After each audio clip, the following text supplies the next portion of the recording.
third-party STD, STI. If you don't know, it stands for sexually transmitted diseases and infections. Test verification. Cool. So basically, 1 in 5 people in the U.S. have an STI. This is from CDC. 26 million folks acquired STIs in 2018. Nearly 16 billion in just those folks who acquired STIs in 2018 will be a lifetime cost. Biggest player in this market is HIV. Nearly half of all new infections occur amongst the nation's youth. So HIV being something that's long-term, folks have to take for their lifetime a tablet, and that just incurs extra damage to their kidneys, liver, pancreas, brain, so on and so forth. So people are being impaired at a very early age. This is not good for folks. So as we can see, 13.7 billion lifetime cost incurred in just 2018. HPV at 755 million, and all other STIs 1.4 billion. So there was a Reddit post analysis of 24,000 posts. It was a pretty cool study. Basically, the amount of conversation going around STDs increased before COVID and then after COVID, it increased by how much? It's like indirect indication. And these are just Reddit questions. You know, people, it's difficult to talk about these things. So if anyone's feeling uncomfortable in the room right now, it's fine. It's an uncomfortable topic. But so people are asking on Reddit, you know, what do I do? How do we handle this? We interviewed 33 people out on the mall. 50% said they would appreciate an app that can provide secure and private STD results. So basically, just now our solution is to decrease risk of contacting STD, STIs from casual dating, casual sex, by normalizing testing verification in casual online and dating scenes. And there are some competitors, but mostly there are no competitors in the US. Probably some people tried before and they kind of really failed. Or in Europe, there is one app which kind of active now. It's iPlaySafe, but their solution is a little bit different from what we propose. They send testing kits, and when they link these testing kits results to your app, and then you can link your health test results to dating apps like Tinder, for example. But they are not available in the United States, only in the UK, and all other just competitors there, sometimes maybe not real competitors, like sending or sharing results directly with someone else or other people's options.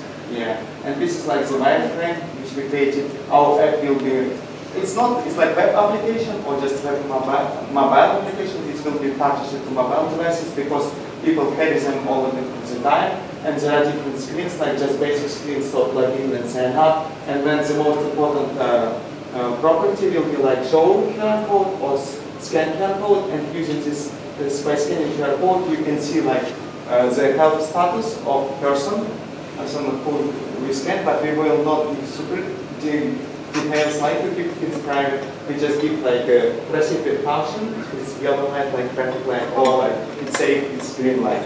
Right. Yeah. So in this example, John and Jane, they met. John had an STD 2 months ago. Jane was tested a week ago.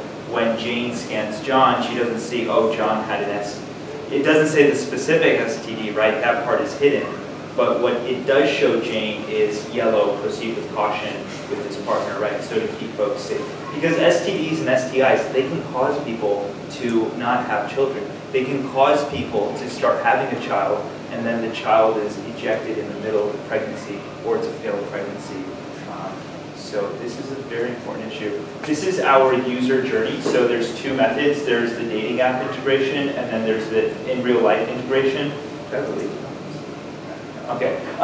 So basically, the user's here, right? And then they have a test from a testing center. They send the results to the secure cloud, and we're looking at that through Amazon Web Services, and that's been used in the past for HIPAA compliance. Then a digital card will be created. It can be linked with the dating app, and 2 users connect. They'll be able to communicate to the cloud. It will be encrypted, so our company will not have access to the data. Sorry that I'm speaking so fast. Then there's going to be the red light, yellow light, green light, so recommending how are things going to move. Of course, we'll have a legal clause that will say we can't 100% guarantee that you won't have. So this is our team, Biomed and ComSci Masters, and then I have a background in Ayurvedic health and wellness, and we'll be seeking someone in HIPAA compliant AWS infrastructure. And that's it. Good job.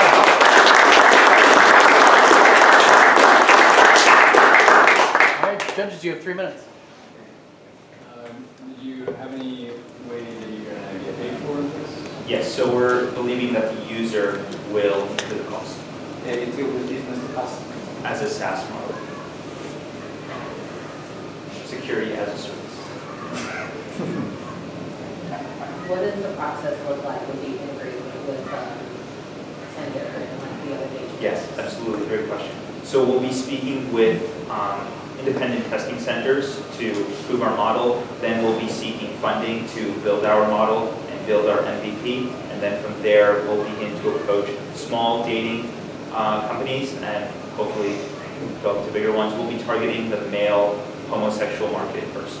And also, like hospitals can, like we can leverage like health hospitals to promote themselves because they can say that we have integration with this app and you can use it. Yeah. Next question.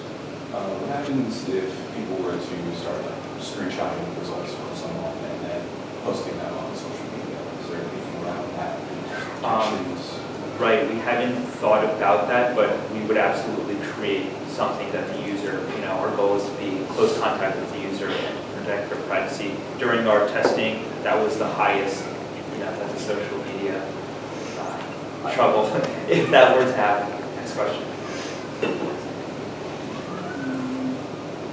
On my side, I was wondering when it comes to how you're scaling this. So because it's all about the privacy aspect, word of mouth, are you really just going for social media itself, or really expecting people to be talking to their friends publicly about it? Great question. The goal is that when they go in for testing, they will be greeted with some sort of signage or a pamphlet that says, hey, you have this option to now secure your health. And we'll also be seeking to partner with schools that have rampant STD and STI rates to make it a normal thing of their culture and then take that model into other cultures, as well as the homosexual. And with the SaaS model, different tiers of pricing, intro pricing, anything like that? Could be. We were looking at that briefly, like if someone is very sexually active, how often do they have an STD test and can we accommodate, can we be there for it? But at the moment, it's just privacy. Privacy. That, yeah. So, next question. Are there specific providers that you're targeting first to kind of be that preferred provider that will then link back to your service? Right, so we're looking at small independent testing centers and we're looking at the male homosexual market. They're the most active and at risk, and we'll be doing data analysis likely Florida, New York, California, as to see which groups are very impacted by this hair on fire type problem.